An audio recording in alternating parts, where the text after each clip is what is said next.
ba sakuta ake irin wannan shiga taka mu kashewa mu kai mu akan manzon Allah iya kan mu kashe don haka ba Kano bace Kano yan kasuwa ne shi yasa kaga an ce ma manzon Allah dan luwadi an tsaya ana jayayya an ce ma manzon Allah kwarto an tsaya ana mu na kashewa mu kai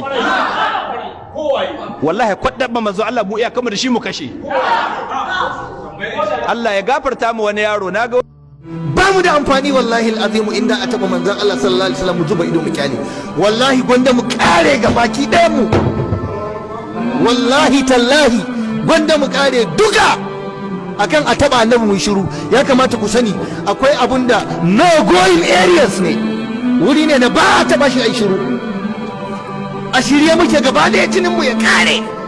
akan manzon Allah da sabon annabi sallallahu alaihi wasallama ba wasa bane.